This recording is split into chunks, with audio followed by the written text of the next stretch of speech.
नमस्कार, प्रणाम। मैं अंशु कुमार आप सभी का स्वागत करती हूं आज के किसान चौपाल में, जो हम गुजरात के भरूच में लगा रहे हैं। और इस कार्यक्रम में हम बात करने वाले हैं कपास प्रबंधन, ट्रैक्टर टायर रखरखाव, गाड़ी रखरखाव और मिलेट्स की खेती के बारे में। तो मैं सबसे पहले स्वागत करना चाहूँगी आप सभी का। और ये कार्यक्रम हम गुजरात कृषि विभाग के सहयोग से, धानुका एग्रीटेक लिमिटेड के सहयोग से, हुंडई मोटर्स इंडिया लिमिटेड के सहयोग से, सीएट लिमिटेड के सहयोग से ये हम कार्यक्रम कर रहे हैं। तो उम्मीद है कि अगले कुछ घंटों में जो है वो आप कुछ अहम जानकारी यहाँ से लेकर जाएंगे।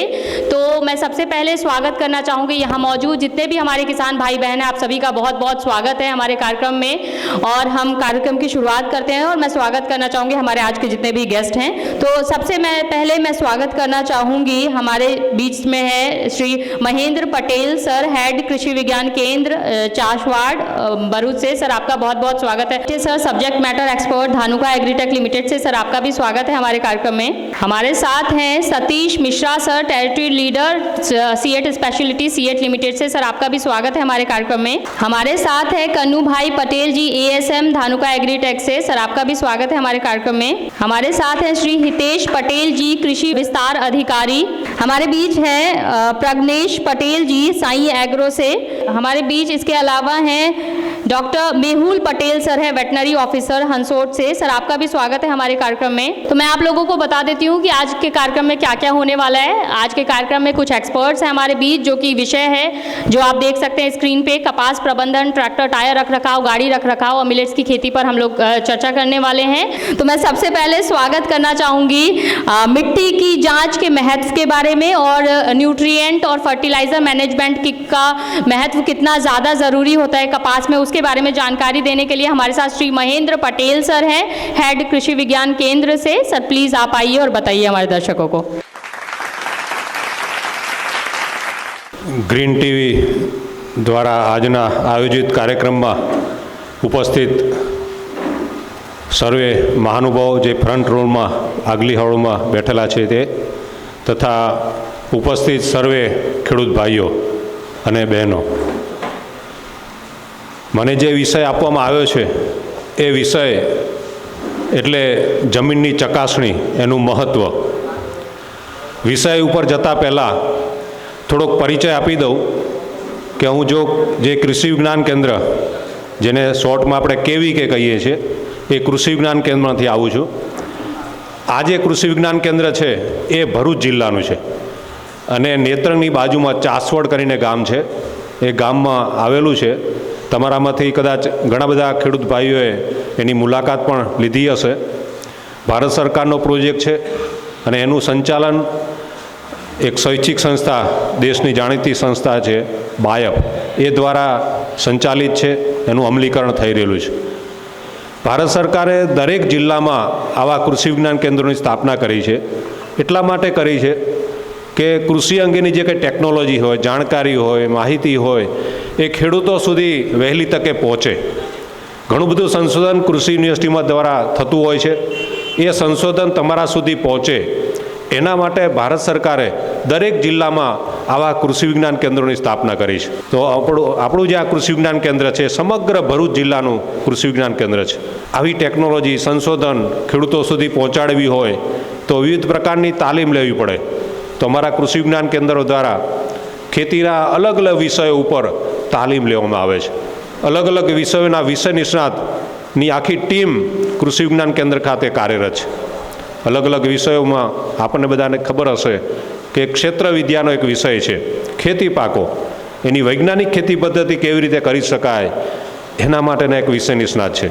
આપણે ખેતી પાકોની સાથે સાથે બાગાયતી પાકો પણ કરીએ છીએ, તો બાગાયતી પાકોના વિષય નિષ્ણાત પણ છે, જેમાં ફળઝાડ આવે, શાકભાજીની ખેતી આવે, ફૂલોની ખેતી આવે।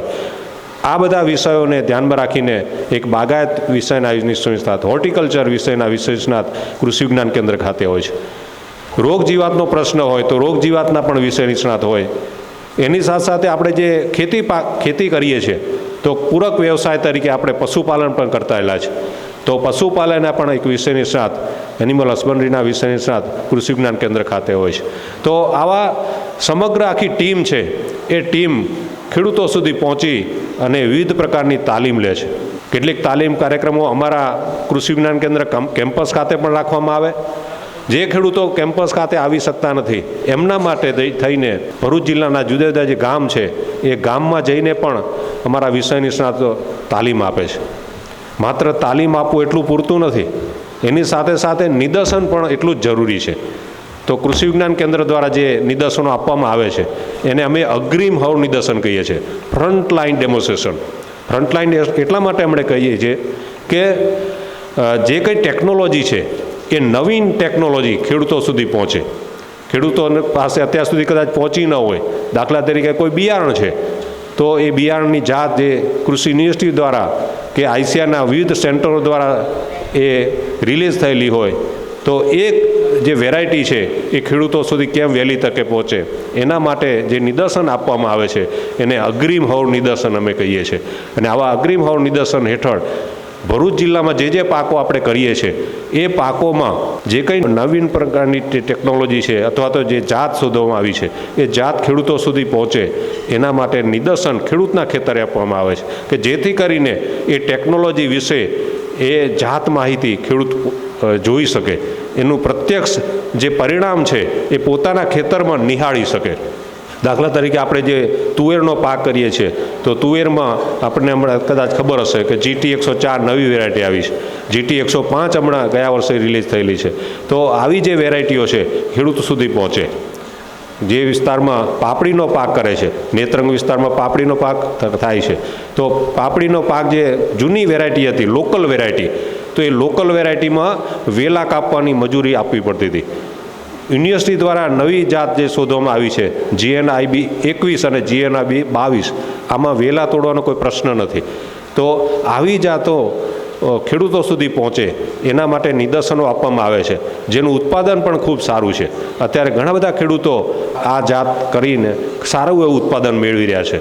તો આવા પ્રકારના જે નવીન ટેકનોલોજી જે યુનિવર્સિટી દ્વારા આપણા ગુજરાતમાં તો શોધાય છે, નવસારી કૃષિ યુનિવર્સિટી છે, આણંદ કૃષિ યુનિવર્સિટી છે, દાંતીવાડા કૃષિ યુનિવર્સિટી છે કે જૂનાગઢ કૃષિ યુનિવર્સિટી છે, એ તો આપણે ખેડૂતો સુધી પહોંચાડીએ જ છીએ. પણ અમારા કૃષિ વિજ્ઞાન કેન્દ્ર ચાસવડ દ્વારા જે આપણા ગુજરાત બહારની પણ જે સંશોધન કેન્દ્રો ખાતે રિલીઝ થયેલી વેરાયટી હોય એ પણ ખેડૂતો સુધી અમે પહોંચાડવાનો પ્રયત્ન કર્યા છે. એમાં ડુંગળીની વાત હોય તો ડુંગળી પણ જે લોકલ વેરાયટી કરે છે એની બદલેમાં નવી જે વીમા શક્તિ, વીમા સુપર, આવી જે વેરાયટીઓ, પૂનાનું એક રિસર્ચ સ્ટેશન છે આઈસીઆરનું, એ દ્વારા પણ જે રિલીઝ થયેલી હોય એ ખેડૂતો સુધી પહોંચાડીએ છીએ. તો ટૂંકમાં કહેવું હોય તો આપણા વિસ્તારમાં ભરૂચ જિલ્લામાં જે કંઈક પાક આપણે કરીએ છીએ એમાં સારી જાતનું બિયારણ ખેડૂતો સુધી પહોંચે એના માટેના પ્રયત્નો કરવામાં આવી રહ્યા છે. તો આ કૃષિ વિજ્ઞાન કેન્દ્રની પ્રાથમિક માહિતી થઈ.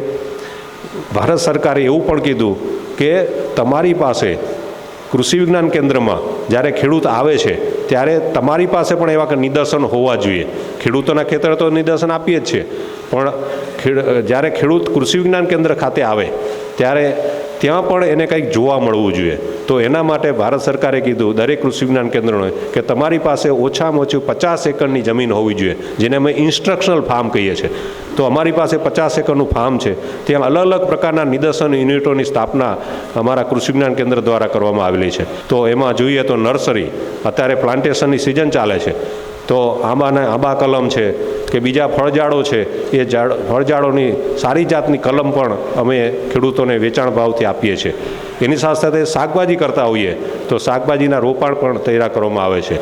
પશુપાલન કરીએ છીએ તો અમારી પાસે ગૌશાળા છે, તો ગૌશાળામાં જે આપણે ઘાસચારો ખવડાવીએ છીએ તો ઘાસચારાની પણ વિવિધ જાતો અમે તૈયાર કરી અને ખેડૂતોને પહોંચાડીએ છીએ. એની સાથે સાથે વર્મી કમ્પોસ્ટ છે, અળસિયાનું ખાતર કેવી રીતે બનાવવું એ પણ નિદર્શન યુનિટ અમારી પાસે છે. ફળઝાડના પણ વિવિધ જાતો, જે કે આપણે ફળઝાડ કરીએ છીએ એની અલગ અલગ જાતો છે, તો એ જાતો પણ અમે નિદર્શન કર્યું છે. ટૂંકમાં કહેવું હોય તો અમારા જે કૃષિ વિજ્ઞાન કેન્દ્રના ફાર્મ ખાતે અલગ અલગ પ્રકારના નિદર્શન યુનિટોની સ્થાપના પણ કરી છે. તો આ પ્રાથમિક પરિચય થયો અમારા કૃષિ વિજ્ઞાન કેન્દ્રનો, કે અમારા કૃષિ વિજ્ઞાન કેન્દ્રનો તમે મુલાકાત લેશો તો તમને તાલીમ પણ તમે આપવામાં આવશે. જે પણ તમારે પાક કરતા હોય એ પાકની વિવિધ પ્રકારની જે તાલીમો છે એ તાલીમ પણ અમે આપીએ છીએ, અને સાથે સાથે નિદર્શન પણ આપવામાં આવે છે. તો અહીંયા બેઠેલા ખેડૂતોને હું વાત કરું કે કૃષિ વિજ્ઞાન કેન્દ્રની તમે મુલાકાત કહેશો તો આ જે ખેતી આપણે જે કરતાયેલા છે એની વૈજ્ઞાનિક અભિગમ સાથે આપણે ખેતી કરી શકીએ એના માટેનું સંપૂર્ણ માર્ગદર્શન અમારા કૃષિ વિજ્ઞાન કેન્દ્ર ચાસવડ ખાતેથી આપવામાં આવી રહ્યું છે. આજે જે મને વિષય આપવામાં આવ્યો છે કે જમીનનું પૃથ્થકરણ, જમીનની ચકાસણી, તો આપણે જે પણ ખેતી કરી રહ્યા છે એ ખેતીમાં એ ધરતી છે, જે જમીન છે એ પાયો છે. આપણી જમીન જેટલી ફળદ્રુપ હશે, સારી હશે, તંદુરસ્ત હશે એટલો પાક સારો થવાનો છે. અત્યારની વાત કરીએ તો આપણી જે જમીન છે ને એ ઉત્તરોત્તર જે એની ફળદ્રુપતા છે, ઉત્પાદકતા છે એ ઘટતી જાય છે.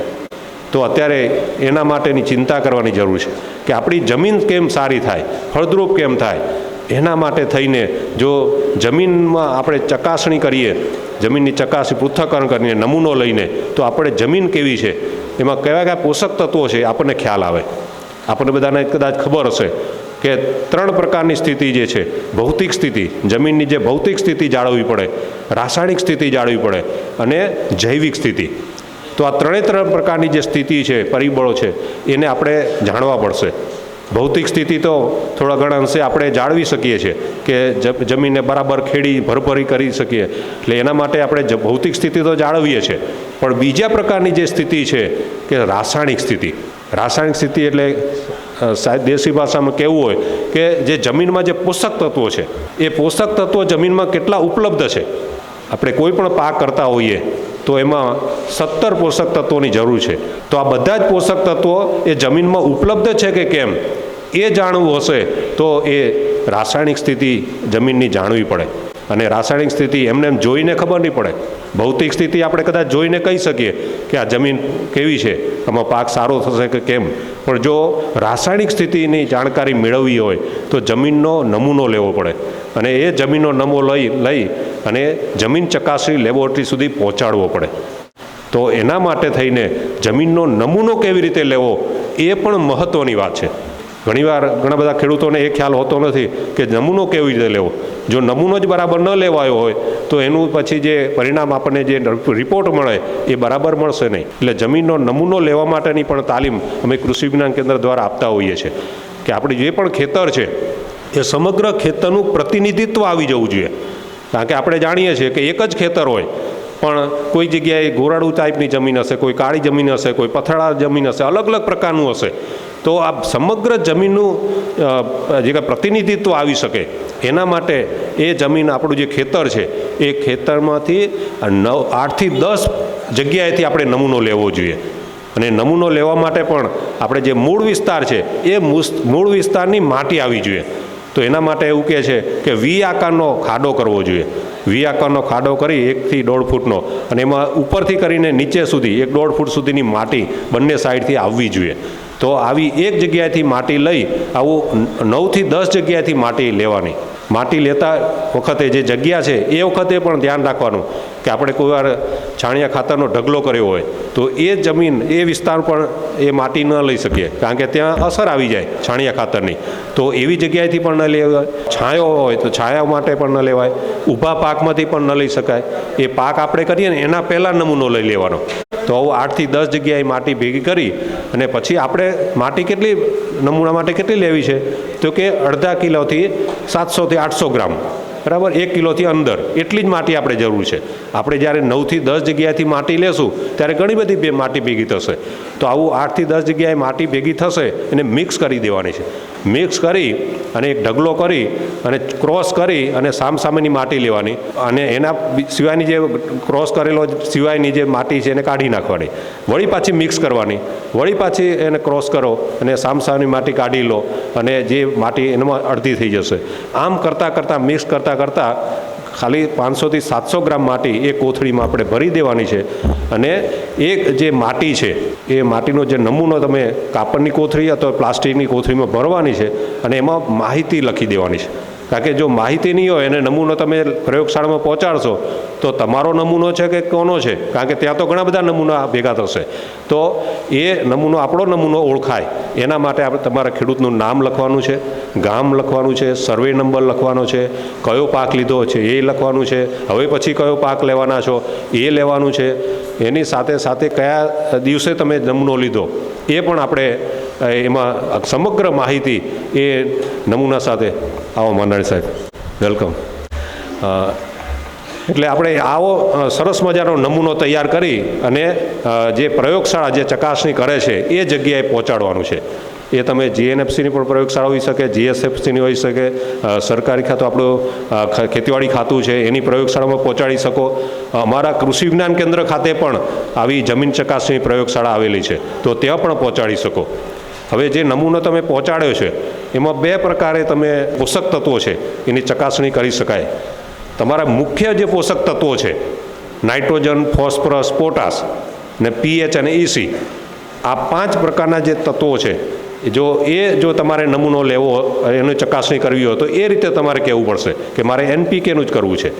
જ્યારે સમગ્રતા બધા જ જે તત્વોનું આપણે માઇક્રોન્યુટ્રિયન્ટ સાથેનું, સૂક્ષ્મ તત્વો સાથેનો જો ચકાસણી કરવી હશે તો એ રીતે આપણે કહેવું પડશે, બરાબર ને? એટલે આપણે આગળ કીધું એ પ્રમાણે જે 17 પોષક તત્વો છે એ 17 પોષક તત્વો આપણી જમીનમાં કેટલા પ્રમાણમાં ઉપલબ્ધ છે એ પ્રમાણે જમીનનો જે નમૂનો લઈ અને પ્રયોગશાળામાં પહોંચાડશો તો જે તમને ચકાસણી કર્યા પછી રિપોર્ટ આપશે અને રિપોર્ટમાં તમને ખબર પડશે કે આપણી જમીનમાં કયા તત્વો ઉપલબ્ધ છે, કયા તત્વોની ઉણપ છે.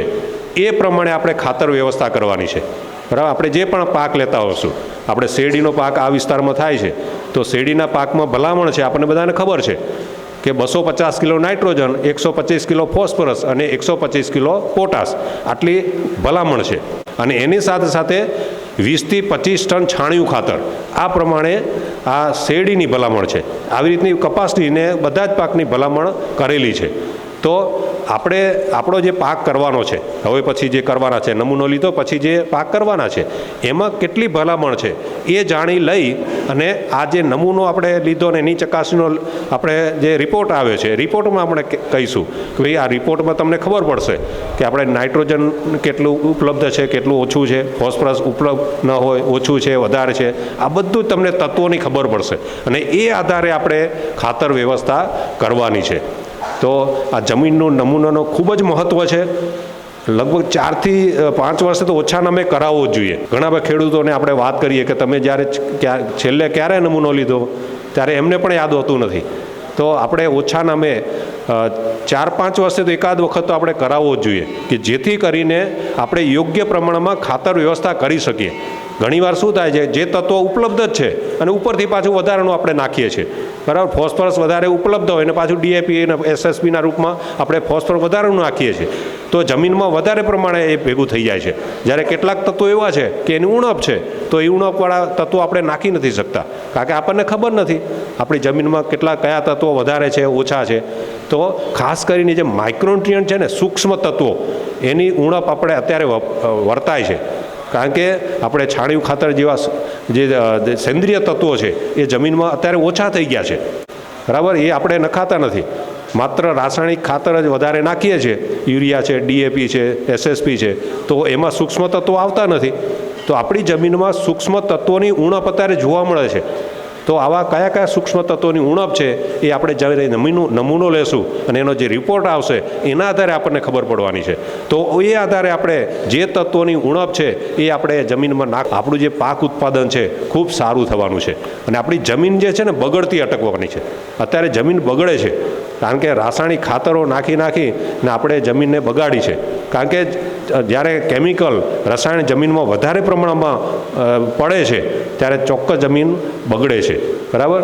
એટલે ખાસ કરીને આજે એ જે પાયો આપણે કીધો કે જમીન પાયો છે, તો જમીનને આપણે જાળવવી છે, વર્ષો સુધી આપણે ખેતી કરવી છે, બરાબર? આપણે પેઢીઓ સુધી આ જ જમીનમાં જ્યારે ખેતી કરવાની છે ત્યારે બધા ખેડૂત મિત્રોને મારે વિનંતી છે કે આ જે જમીનની ચકાસણી કરી અને એનો જે રિપોર્ટ આવે એના આધારે આપણે ખાતર વ્યવસ્થા કરશું તો ચોક્કસ આપણને ફાયદો થવાનો છે. આપણી જમીન બચવાની છે, ફળદ્રુપ રહેવાની છે, ઉત્પાદકતા જળવાઈ રહેવાની છે અને આપણું ઓવરઓલ જે પાક ઉત્પાદન છે એ વધવાનું છે. તો આજે ઘણા બધા વિષયો આપણે જાણવાના છીએ. તો જમીનના નમૂનાનું લઈ અને જમીનની ચકાસણીનું જે મહત્ત્વ છે એની થોડીક વાતો આપણે કરી છે. તો અહીંયા મને આમંત્રણ આપી અને આપણી સાથે સંવાદ કરવાનો મને જે મોકો મળ્યો છે તો આયોજકોનો ખૂબ ખૂબ આભાર માની વિરમું છું. આભાર. बहुत बहुत धन्यवाद सर। सर जो आपने बताया उससे रिलेटेड एक सवाल पूछे, आपको हाथ खड़ा करना है, आपके पास माइक आएगा। આપણે જમીનમાં જે પોષક તત્વોની વાત કરી તો કેટલા પોષક તત્વો જમીનને જરૂર છે? આપણે જે પાક કરીએ છીએ એ પાકને કેટલા પોષક તત્વોની જરૂર છે? आपका नाम, कहाँ से हैं आप और जवाब? રામ સાગર હરિભાઈ પટેલ, ગામ કાટાસણ। સાહેબે હમણાં જ શરૂઆતમાં જ વાત કરી કે આપણે જમીનના 17 પોષક તત્વોની જરૂર છે। अरे यहाँ आ जाइए, आगे आ जाइए। तो हम कार्यक्रम को आगे बढ़ाएंगे, लेकिन उससे पहले मैंने आपको बताया था कि हमारे बीच कुछ और एक्सपर्ट्स हैं जो कि जुड़ेंगे। तो हमारे बीच श्री प्रवीण मंडानी सर, जिला कृषि अधिकारी, जिला भरूच, गुजरात से हैं। सर आपका बहुत बहुत स्वागत है हमारे कार्यक्रम में। तो मैं कार्यक्रम को आगे बढ़ाती हूँ और मैं बुलाती हूँ हमारे नेक्स्ट एक्सपर्ट्स को। तो हमारे बीच हैं mister Mayur Amete sir, subject matter expert, Dhanuka agritech से। ये आपको बताने वाले हैं कि धानुका का एक कैंपेन है, इंडिया का प्रणाम हर किसान के नाम, वो क्या है और कपास किसानों के लिए धानुका के पास क्या क्या इनिशिएटिव है, इसके बारे में सर जानकारी देने वाले हैं। નમસ્કાર, હું મયુર આમેટા, ધાનુકા એગ્રીટેક લિમિટેડ કંપની તરફથી તમે બધા આવેલા ખેડૂત મિત્રોનું હાર્દિક સ્વાગત કરું છું। ખેડૂત ભાઈઓ, પ્રોડક્ટ ઉપર તો વાત કરવાની છે, પાક ઉપર તો વાત કરવાની છે, લેકિન સૌથી પહેલાં તમને બધાને નમસ્કાર છે। કારણ શું છે કે ખેડૂત અગર ભારતનું ભવિષ્ય કહેવામાં આવે તો ખેડૂત છે, ભારત નહીં આખી દુનિયાનું। હંમેશા આપી વિજ્ઞાનની વાત કરતા હોઈએ છીએ, આર્મીની વાત કરતા હોઈએ છીએ, સોલ્જરની વાત કરતા હોઈએ છીએ, સર્વિસીસની વાત કરતા હોઈએ, હેલ્થ સર્વિસીસની વાત કરતા હોઈએ છીએ, લેકિન કેટલી વાર ખેડૂતોને ભૂલી જતા હોઈએ। ધાનુકા એવું માને છે કે કોરોના હતો और कोरोना में सबसे पहला घर थी बहार निकली खेतर में अगर अमरा खेडूतो ना गया होत तो आज अमे यहाँ बैठा ना हो, आज भारत की स्थिति बहुत खराब होत। कारण शू है कि बातों बहु करी लीए, लेकिन 135 करोड़ की जनसंख्या ने खवड़ावू कोईने मजाक नहीं। તમે બધા બેઠેલા ખેડૂત મિત્રો, તમારી તમે જો જવાબદારી નિભાઈ છે એને માટે ધાનુકા એક કેમ્પેન ચલાવ્યો છે। મારે જોડે ટાઈમ ઓછું છે, આ હું વિડીયો નહીં બતાવી શકું। પૂછો કોઈ પણ ખેડૂતને, નાના હોય કે મોટા, કેટલો અમૂલ્ય હોય છે તેમના માટે જમીનનો એક ટુકડો। જમીનના તે એક ટુકડામાં દરેક ખેડૂત સપના વાવે છે। બળબળતો તાપ હોય કે વાવાઝોડું ને તોફાન, પાકમાં એ પોતે ઉગે છે, પાક જોડે એ સૂવે છે, જાણે છે મોસમના મિજાજ પર એનું ગજુ નથી। મહેનત, લગન, આશા, જનૂન, બસ એ જ છે એની જિંદગી। ખેડે છે ખેતરને પોતાના પસીનાથી, ધાનુકા પરના વિશ્વાસથી, પોતાની છાતીની હિંમતથી। માત્ર અન્નદાતા કહીને નહીં ચાલે કામ। હે ખેડૂત, તને આખાએ દેશના પ્રણામ। ધાનુકા, ઇન્ડિયાના પ્રણામ, દરેક ખેડૂતને નામ।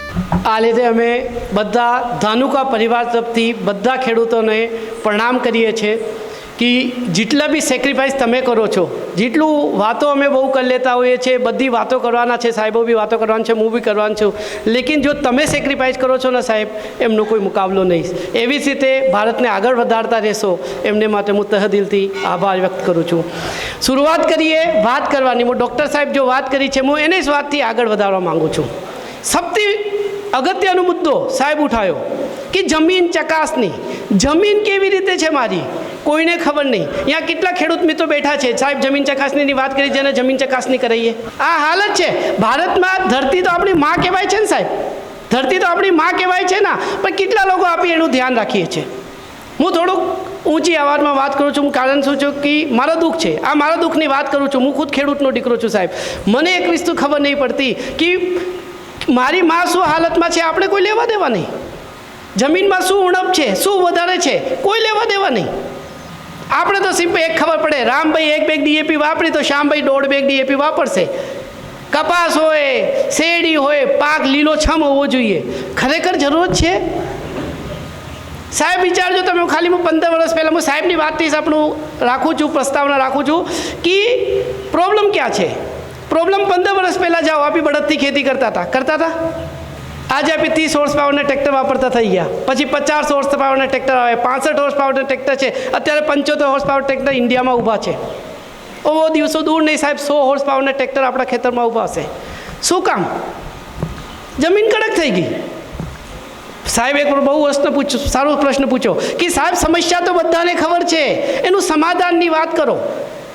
સાહેબ કીધું છાણિયો ખાતર પડો, પણ છાણિયો ખાતર તો છે નહીં, પશુ છે નહીં, કેવી રીતે છાણિયો ખાતર કરવું? નીમ કેકના ભાવ જોઈ લો, અરંડીના ભાવ જોઈ લો, તો એનું સમાધાન શું? છાણિયો ખાતર જેને બી છે वो છાણિયો ખાતર કેવી રીતે ભરે ખબર હે? છાણિયો ખાતર કેવું હોવું જોઈએ ખબર હે સાહેબ? 3 થી 4 મહિના દાટેલો, જમીનમાં દાટેલો, એકદમ કાળા કલરનું છાણિયો ખાતર હોવો જોઈએ. वो કામ લાગે સાહેબ. આપી જો છાણિયો ખાતર ભરીએ છે ને ખેતરમાં સાહેબ, છાણવાળું એટલી છાણ હોય, અડધો સેડેલો હોય, એને નાખીએ તો નિંદામણ વધી જાય. સાહેબ હું ખોટું કહેતો જ મને ટોકજો. એના નિંદામણ વધી જાય. એને તમે ઉપર જુઓ તો એના અંદર તો સફેદ કલરની ફૂગ હોય, સફેદ ફૂગ હોય, સ્ક્લોશિયમ હોય એના અંદર. એ નથી પ્રોબ્લેમ. તો કરીએ શું? બીજું ના નાખીએ, રાસાયણિક ખાતર નાખીએ તો ક્ષાર વધી જાય. હવે ક્ષાર જેવું જમીનમાં વધે, તમે કોઈ બી ખાતર નાખો બધું ફોસ્ફેટ ફોર્મમાં કન્વર્ટ થઈ જાય. તમે સાહેબ માઇક્રોન્યુટ્રિયન્ટની વાત કરી, માઇક્રોન્યુટ્રિયન્ટ નાખો તો ઝીંક નાખો તો ઝીંક ફોસ્ફેટમાં કન્વર્ટ થઈને જમીનમાં પથ્થર સ્વરૂપમાં ભેગો થઈ જાય. બધી સમસ્યા છે, એનું સમાધાનની હું વાત કરું તો સાહેબ એક ધાનુકા એક પ્રોડક્ટ લઈને આવી છે જેનું નામ છે માઇકોર. આ બધી સમસ્યાનું સમાધાન એને જોડે છે. કારણ શું છે? કારણ એક જ છે કે આ ન કેવલ જમીનમાં તમે જો પાક વાવો છો એનો ઉતારો તો વધારે જ છે, લેકિન સાથે સાથે જમીનને પોચી કરવાનું કામ બી આ કરે છે. મેં તમને કીધું ને સાહેબ કે ખેતરમાં એવી જમીનો જોઈ છે. હું મધ્યપ્રદેશ, ગુજરાત જઉં છું સાહેબ, મેં એવી જમીનો જોઈ છે 15 વરસાદ પડે ને તો 15 દિવસ સુધી 1 ઇંચ પાણી ઓછું ના થાય. હવે એવી જમીનમાં આપી વાવેતર કરીએ તો શું ઉગાઈ લેવાના છે? શું કાઢી લેવાના છે? કશું નહીં મળવાનું સાહેબ. આઈસ લીધે જોજો તમારા ધીરે ધીરે ખેતરના ઉતારા ઘટતા જાય છે. ઘટે છે ને બધાના ઉતારા ઘટતા જાય છે. પણ એનું સમાધાન, હું સમાધાનની વાત કરું છું, આ નામ છે માઇકોર. યાદ રાખજો સાહેબ. ઓર ત્યાંથી હું બધાને નિવેદન કરું છું, તમે અડધા વીઘામાં કરજો, લેકિન કરજો ખરું.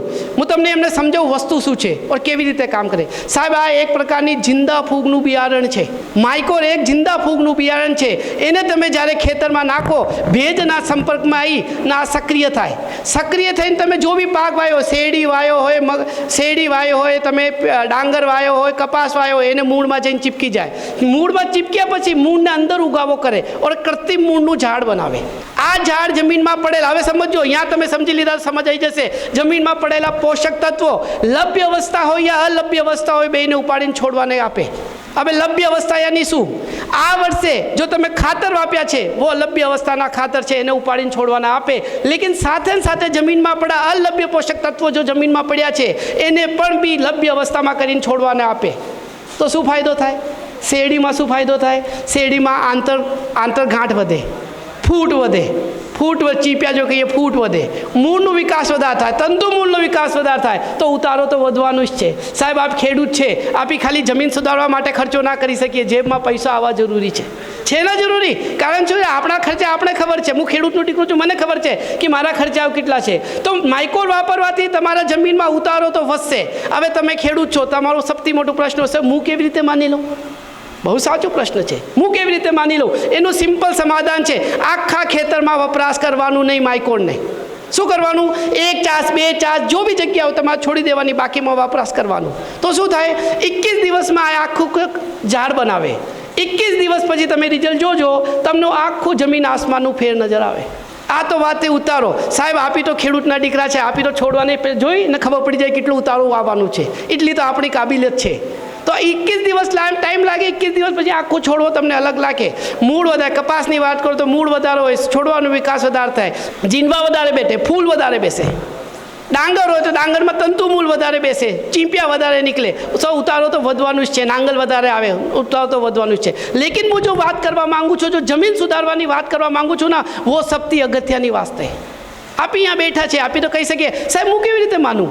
બરાબર પ્રશ્ન છે. હું તો ખેડૂતનો દીકરો છું, મારો સૌથી પ્રશ્ન, મને કોઈ કહે ના તો હું કહું હું કેવી રીતે માનું? સાહેબ હું તમને 3 પ્રમાણ આપવા માંગુ છું કે આ જમીનને સુધારે છે. તમારે 3 પ્રમાણમાંથી જો બી પ્રમાણ જોઈ લેવાનું. શું કરવાનું? સૌથી પહેલાં ઊંડી ખેડ આપી બધા કરાવીએ. સાહેબ કીધું તો ઊંડી ખેડ કરીએ છીએ ઉનાળામાં. ઊંડી ખેડ કરીએ એના આપણા ખેતરમાં કેવા ઢેપાઓ બને છે આપણે બધાને ખબર છે ને ખબર? તો આપણે શું કરવાનું? 2 સિઝનમાં આપણે માઇકોર વપરાશ કરવાનું. અગર તમે કપાસ વાવ્યો હોય તો કપાસમાં 4 કિલો, પાછળ જો પાક વાવો અને 4 કિલો નાખી દો. ઉનાળામાં શિયાળામાં 4 કિલો और ચોમાસામાં 4 કિલો. અગર તમે શેરડી વાવતા હો તો 2 ટાઈમ તમારે એના અંદરમાં માઇકોર 4 કિલો નાખી દેવાનું. સિઝનમાં 1 વર્ષમાં 8 કિલો એક વખત માઇકોર નાખવાનું. પછી શું કરવાનું? આવતા વર્ષે ફરીથી તમે ઊંડી ખેડ કરો ત્યારે તમારા ખેતરમાં જોજો ઢેપાનું આકાર નાનું થઈ જાય. ઢેપાનું આકાર નાનું ના થાય એનું મતલબ શું થયું? ઢેપાનું આકાર નાનું થાય એનું મતલબ શું થયું? જમીન પોચી થઈ. બીજું, તમે જો ભાઈ તમને આ વર્ષે ખેડ કરી હોય, આયુષભાઈને ફરીથી ટ્રેક્ટર પર હરીશભાઈને બેસાડવાનું. વો ભાઈ કહેશે સાહેબ આ વર્ષે તમારે એને ખેતરમાં એના વજન ઓછું લાગે છે, હોર્સ પાવર ઓછા લાગે છે, પાવર ઓછું લાગે. સાહેબ પાવર ઓછું થાય ના એનું મતલબ એ સિમ્પલ છે કે તમારી જમીન પોચી થઈ. ત્રીજું પ્રમાણ હું સાયન્ટિફિક ભાષામાં વાત કરું, કે હું સાયન્સનું BSc એગ્રીકલ્ચર કરેલી છે, હું એનું વાત કરું છું. સાયન્ટિફિક ભાષામાં વાત કરું, જો બી ભાઈ અહીંયા જમીન ચકાસણી કરાવી હોય, આ ભાઈને શું કરવાનું? એને અંદર ઓર્ગેનિક કાર્બનનું રેશિયો લઈ લેવાનું. તમે જમીન ચકાસણી કરવામાં ઓર્ગેનિક કાર્બનનું રેશિયો આવે છે. એક સ્વસ્થ જમીનમાં લગભગ 3% હોવો જોઈએ છે. આપણી ગુજરાતની જમીનમાં, મેં આ ભરૂચની જમીન ઓછી જઈ છે, હું કહી શકું છું 99% આ ખેડૂતો બેઠા છે, એના 0.5% બી જમીનમાં ઓર્ગેનિક કાર્બન નહીં હશે. ઓર્ગેનિક કાર્બનને લખી લેવાનું. 2 સિઝનમાં આપણે માઇકોર વાપરવાનું. ફરીથી જ જમીન ચકાસણી કરાવવાની. તમારી જમીનમાં 0.10%થી લઈને 0.15% જેટલું ઓર્ગેનિક કાર્બનમાં રેશિયો વધી જશે. સાહેબ તે એનાથી મોટું પુરાવાની જરૂરત ના હોય. અગર જમીનમાં ઓર્ગેનિક કાર્બન વધે છે એનું સીધું મતલબ છે કે એ જમીન પોચી થઈ છે. તો હું ખાલી એના થોડા રિઝલ્ટ બતાવવા માગું છું. વધારે પ્રોડક્ટ ઉપર ચર્ચા નહીં કરતો. આ બધા કામ કરે છે, આ બધી વાત હું નહીં કરતો. આ મગફળીના રિઝલ્ટ, આ બધા 10 થી 12 દિવસના રિઝલ્ટ છે સાહેબ. 10 થી 12 દિવસના રિઝલ્ટ છે. આ જોઈ લો કપાસમાં. હું તો ખાલી 22 દિવસ માંગુ છું તમારી જોડે. 22 દિવસ પછી રિઝલ્ટ જોવાના કેવા છે. આ જોઈ લો, આ 10, 12 દિવસના ખાલી એમાં ડાયરેક્ટ તમે શું કહે પ્લાસ્ટિકના ગ્લાસમાં તમે બી ઘેર કરીને મૂકી શકો છો. પ્લાસ્ટિકના ગ્લાસમાં 2 દાણા કપાસના મૂકી દેવાના. એક સાઈડમાં માઇકોર નાખવાનું, એકમાં માઇકોર નહીં નાખવાનું. આખા મૂળ નજર આવવાનું ચાલુ છે. આ ફોટોગ્રાફ છે કપાસના. આ છે આપણા એના ડાંગરના. સાહેબ ઉતારો તો વધશે, માઇકોર વાપરશો તો ઉતારો તો વધશે ને વધશે. લેકિન જો જમીન સુધરશે ને સાહેબ, એનું સૌથી મોટું ફાયદો છે સાહેબ. વસ્તુ આ છે. હું હંમેશા સાહેબ એક વાત કરી, હું હંમેશા મિટિંગમાં એક વસ્તુ જરૂર કહું છું. આપણા બાપ દાદાઓ આપણે શું આપ્યો? આપણા બાપ દાદા આપણે ખેતી લાયક જમીન આપી છે. હવે આપી શું કરવા માંગીએ છીએ? હવે આપણે દીકરાઓને શું આપવા માંગીએ છીએ? આપણે નક્કી કરવાનું છે. ખાલી પ્લોટ કાઢીને ઘર ઊભો કરવાની માંગ આપતા હોય તો તમે આપજો, વરના અગર જમીન સુધારવાની વાત હોય તો માઇકોરથી શરૂઆત કરવી જોઈએ. હું એવું નહીં કહેતો, મેં તો પ્રણ લીધું છે. મારા જોડે મોટું દાડામાં કન્સલ્ટન્સી આપું છું. મારા જોડે તો લગભગ 12-13 ખેડૂત જોડાયેલા છે. મેં તો આ પ્રણ લીધો છે. હું મારા દરેક ખેડૂતને ભલે અડધા વીઘામાં આપે, 5 વીઘામાં આપે, લેકિન વીઘામાં વપરાશ કરાઈશ. ઓર જો એને ફાયદો મળે છે તો अपने आप ખેડૂત આગળથી વાપરતો થઈ જાય. તો તમને નમ્ર નિવેદન છે, ધાનુકાનું પ્રોડક્ટ આ લીધે નહીં, જો જમીન સુધારવાની જો વાત કરીએ છીએ એમને લીધે તમને માઇકોરનો તો ફરજિયાત વપરાશ કરવો જોઈએ. સાહેબ ડાંગર કરતા હોઈએ, ડાંગરમાં તો પાણીને લીધે કેવી જમીન થઈ જાય છે સાહેબ. ટ્રેક્ટર નહીં ચાલતા. આપણે શરૂઆત તો કરવી પડશે. હું તમને કહું છું, આજ એ માઇકોર જેવા પ્રોડક્ટ વાપરશો તો આજ ઈચ્છાથી વાપરશો, નહીં તો 10 વર્ષ પછી તો તમારી મજબૂરી થઈ જશે કે આ વાપરવું પડશે. તો શરૂઆત આજથી શું કામ ના કરીએ? તો માઇકોર ફરજિયાત વાપરજો. બીજું એક તમારે અહીંયાનું બહુ ફેમસ પ્રોડક્ટ, એનું નામ છે મેક્સિલ. મેક્સિલ એક એવું પ્રોડક્ટ છે જેને અંદર જિબ્રેલિક એસિડ આવે છે. જિબ્રેલિક એસિડ યાની શું? બધાને ખબર છે જિબ્રેલિક એસિડનું 2 કામ હોય છે. સૌથી પહેલાં કોશિકા વિભાજન ઓર કોશિકાની સાઇઝ વધારવી. કોશિકા વિભાજન યાની શું? કોશિકા છે, આપણું શરીર કોશિકાથી બન્યો છે, છોડવાનું બી કોશિકાથી બન્યો છે. જ્યાં જગ્યા પડશે એનો આકાર વધારશે ઓર સાઇઝ નંબર વધારશે. નંબર કેવી રીતે? 2 કોશિકાથી 2 થી 4, 4 થી 8, 8 થી 16, 16 થી 32, 32 થી 64, એવી રીતે સાઇઝ વધારે. ઠીક. બીજું સાઇઝ વધારે, નંબર વધારે. તો શું થાય કે તમે ક્યારે બી વપરાશ કરો, એનું સાઇઝ વધારશે. તમે મગફળીમાં વપરાશ કરો, તમે શેરડીમાં વપરાશ કરો, વેલાવાળા શાકભાજીમાં વપરાશ કરો, ડાંગરમાં વપરાશ કરો, કપાસમાં વપરાશ કરો, સાહેબ તમારું વિકાસ થશે. શરૂઆતી અવસ્થાની જરૂરત હોય એને પૂરતી પાડે છે. બીજું, બજારમાં જેટલા બી માઇક્રો જો આવે જિબ્રેલિક આવે છે, ખાલી જિબ્રેલિક આવે છે, એને સાથે અમે લોકો શું આપ્યો છે? CV 3% CV એક્સ્ટ્રેક્ટ આપ્યો છે. મેક્સિલના સાથે શું આપ્યો છે? મેક્સિલના સાટું શું આપ્યું છે? સીવીડ, જાઇમ આપ્યો છે. જાઇમનું કામ શું હોય છે? જાઇમ યાની છોડવાને ઉપર જો દબાણ આવે છે એનાથી છોડવાને બહાર કરવાનું કામ જાઇમ કરે છે. છોડવા પર દબાણ કેવી રીતે આવે? વધારે વરસાદ પડી ગયો, છોડવો દબાઈ ગયો, વિકાસ નહીં કરતો. વરસાદ ખેંચાઈ ગઈ, છોડવો દબી ગયો, વિકાસ નહીં કરતો. રોગ જીવાતનો પ્રકોપ થઈ ગયો, છોડવો દબી ગયો, વિકાસ નહીં કરતો. આ બધામાંથી બહાર કાઢવાનું કામ મેક્સિલ કરે છે. તો મતલબ શું છે?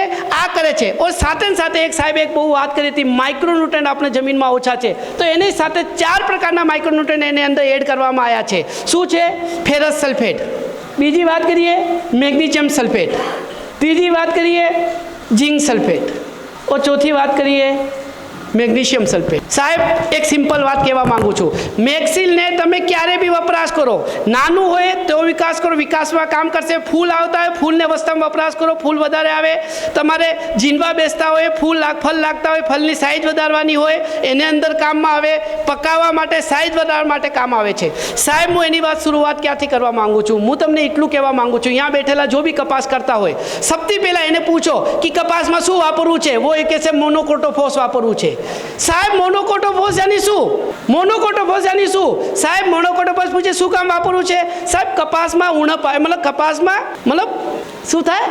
કુણપ આવે. મને ખબર હતી જવાબ આપશે કુણપ આવશે, પણ નહીં સાહેબ, નહીં સાહેબ.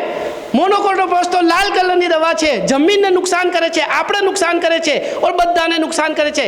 સાહેબ ધાનુકાનું 20 કરોડનું મોનોકોટોફોસનું બિઝનેસ હતો, ધાનુકા 3 વર્ષ પહેલાં બંધ કરી દીધો. ધાનુકા એવી કોઈ દવા નહીં વેચતી જેને અંદર લાલ કલરનું દવા આવે છે. કારણ શું છે કે સાહેબ પ્રકૃતિને બચાવવાની જવાબદારી બી આપણી છે. પ્રકૃતિને બચાવવાની જવાબદારી બી આપણી છે. તો એને મોનોકોટોફોસ વાપરો છો, કુણપ માટે વાપરો છો, એના કરતાં તો મેક્સિલને વાપરો. એકદમ ઓર્ગેનિક છે, એકદમ તમારે કોઈ પ્રકારની પ્રોબ્લેમ નહીં આવે, પર્યાવરણ સુરક્ષિત છે, ગ્રીન કલરના ટ્રાયંગલ આવે છે એની અંદર. તો એવી વસ્તુઓ તમે વાપરો તો તમારો વિકાસ થાય, જમીન સુધરે ઓર પર્યાવરણ આપણો જો મિત્ર કીટકો છે એને કોઈ નુકસાન કરતું નહીં. તો નિમ્ન નિવેદન છે કે જ્યારે બી વિકાસની અવસ્થા આવે આપણે ખબર નહીં પડે વિકાસ શરૂઆતી અવસ્થામાં શું નાખવું, પાછળ શું નાખવું, આગળ શું નાખવું, કશું નહીં. એક જ દવા યાદ રાખવી છે, એનું નામ છે મેક્સિલ. જ્યારે બી વિકાસની વાત આવે, જ્યારે બી છોડવાનો વિકાસ કરવો હોય, જ્યારે બી આપણા ફળ વધારવું હોય, ફૂલ વધારવું હોય તો મેક્સિલ વાપરો, તમને રિઝલ્ટ મળશે ને મળશે. હું મારું વક્તવ્ય અહીં જ પૂરું કરું છું. તમને ફરીથી ધાનુકા પરિવારની તરફથી એક વખત ફરી કહું છું, ઇન્ડિયા કા પ્રણામ, હર કિસાન કે નામ. ધન્યવાદ, આભાર. એક એવું પ્રોડક્ટ જો જમીનને પોચી કરવાનું કામ કરે છે और સાથે ને સાથે જમીનને આપણા જો બી પાક વાયો છે એનો ઉતારો વધારવાનું કામ કરે છે.